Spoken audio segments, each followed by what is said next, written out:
Imagine taking a walk that doesn't just move you forward through space, but backward through time.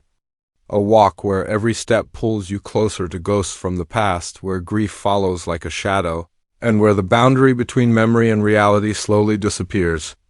That is the haunting journey of the Long Walk. And today, we're going to explore how this story twists ghostly encounters, emotional scars, and even time itself, leading to one of the most unsettling endings you'll ever see. The Long Walk is not the kind of story that gives you easy answers. On the surface, it may feel like a ghost story mixed with a slow burn drama. But the deeper you go, the more you realize it's also about how people deal with loss, regret, and the desire to rewrite their past. The movie begins with a simple setting: an old man in a rural village, a lonely figure who spends his days walking down a quiet road. This road is not just any road, it becomes the thread that ties his childhood to his present, and even beyond the rules of time. From the very start, the film establishes two key elements. First, there's the ghostly woman who appears to accompany the protagonist on his walks. She isn't frightening in the traditional sense. Instead, she's silent, patient, almost like a witness to his pain. Second, there's the strange power of the walk itself, how it allows the man to revisit moments from his past. These two elements, combined ghostly presence and time shifting, set the stage for a story that feels both supernatural and deeply human. What makes the Long Walk stand out from other ghost stories is its focus on emotion rather than jump scares. The ghost isn't there to terrify the audience. She's there to remind us of something unresolved, something the man cannot let go of. It's in this quiet, almost meditative atmosphere that the themes of grief and memory begin to grow. Instead of asking, what is the ghost going to do, the film makes us ask, what is the man still holding on to, and why can't he move on? The cultural setting also adds depth. The film comes from Laos, and it carries with it a sense of rural life, spiritual beliefs, and a slower rhythm that's very different from typical Western horror. The long stretches of silence, the natural landscapes, and the everyday details of village life all create a backdrop that feels grounded and real. This grounding makes the supernatural elements feel even more unsettling, because they slip so naturally into the ordinary. But beyond its setting, The Long Walk is also about time, how it heals, how it hurts, and how it can trap us. The main character's ability to walk back into his childhood seems like a gift at first. Who wouldn't want a chance to revisit the past, to speak to a loved one, to fix a mistake? Yet, as the story unfolds, we see that time isn't something we can bend without consequences.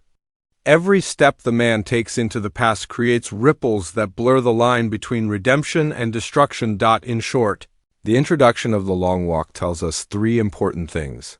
The walk is more than a road, it's a passage through time. The ghost is more than a spirit, she's a mirror of grief and memory.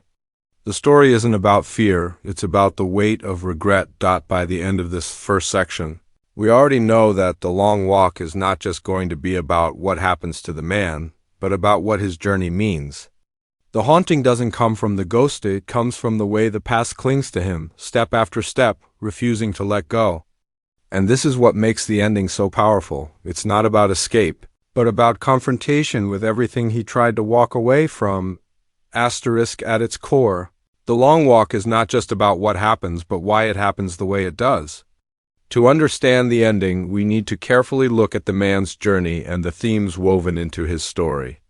Unlike fast-paced thrillers or straightforward horror films, this story unfolds slowly, like memories resurfacing from the back of your mind.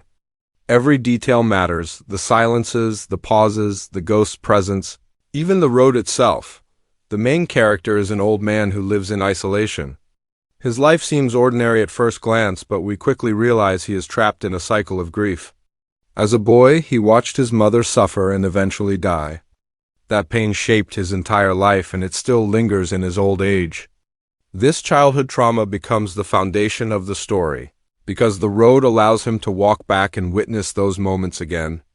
Imagine being able to stand next to your younger self, watching a memory play out in front of you. It is both a gift and a curse.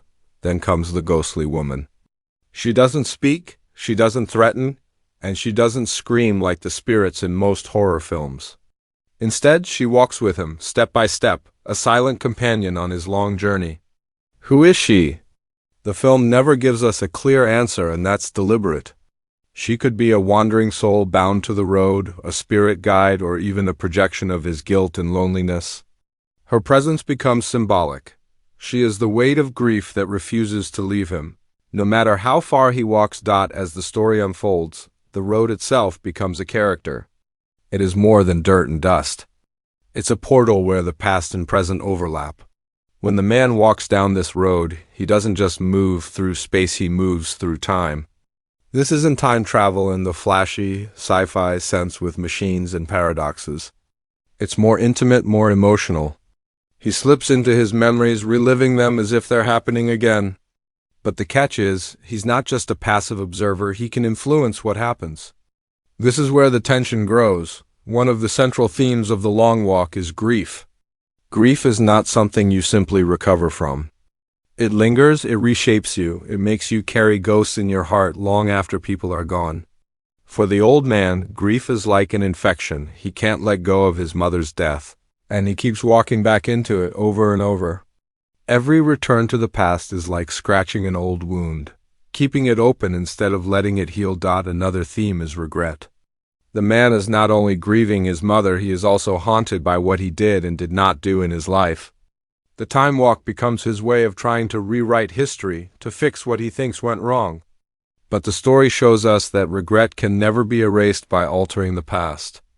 Even when you change events, the emotional scars remain. The more he walks, the more he becomes tangled in the consequences of his choices, until time itself begins to collapse around him. There's also the theme of memory.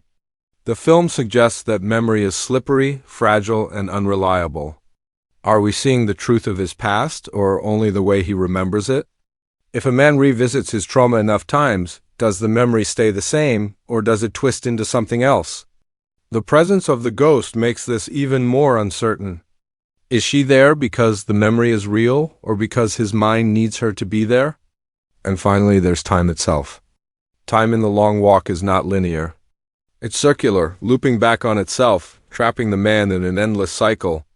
This theme mirrors the way grief works in real life. When someone suffers a deep loss, they don't move forward in a straight line.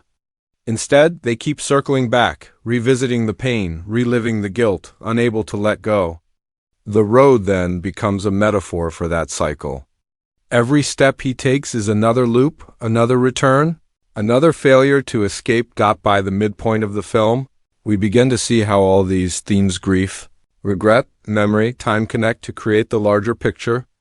The man's story is not just about one person haunted by ghosts. It's about the universal human struggle of trying to move forward while being chained to the past. The ghost, the road, the memories, none of these are separate. They are all parts of the same prison he built for himself.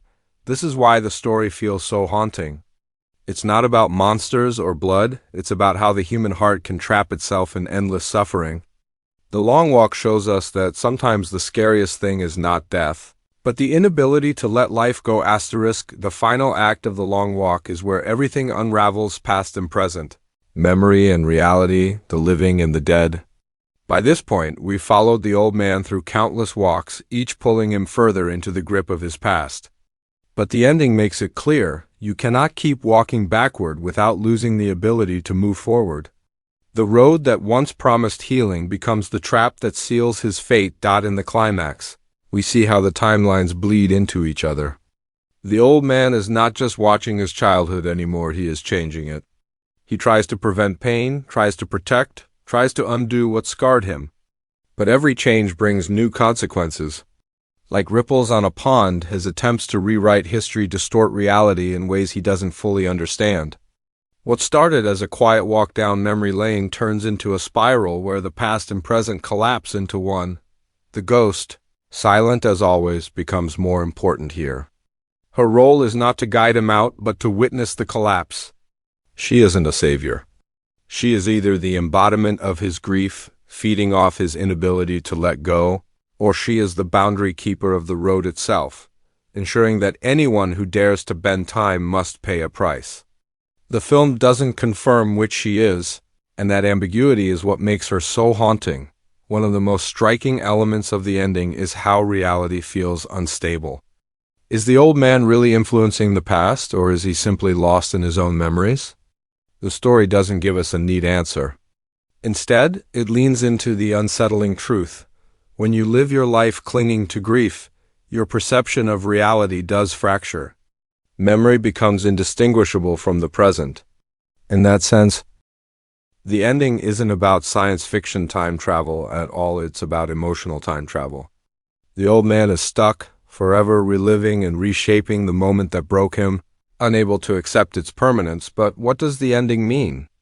Let's look at two main interpretations. One, the ghost is real.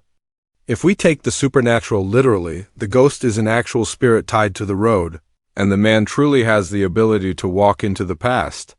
In this reading, the ending shows us that tampering with time only leads to destruction. His efforts to fix the past doom him to remain trapped, his soul tied to the road just like the ghost beside him. The final walk becomes eternal, a punishment for trying to control what should never be controlled. 2. The ghost is grief itself. If we read the story symbolically, the ghost is not real. She is the man's guilt given shape. The time travel isn't literal either, it's his obsession with memory. He can't stop revisiting his mother's death, can't stop reliving the trauma, can't stop replaying the what-ifs in his mind. The ending then becomes tragic because he never escapes this loop. He grows old, still walking down the same road, still talking to the same ghost, still chained to the same memory. His life is consumed by grief, and the time travel is nothing more than the endless replaying of trauma in his mind. Both interpretations lead to the same conclusion: the man does not find peace. The long walk never ends.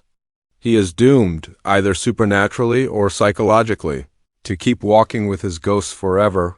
What makes this ending powerful is that it reflects something deeply human. We may not literally walk back into the past, but many of us do something similar. We revisit painful memories, replay regrets, and imagine how things might have been different.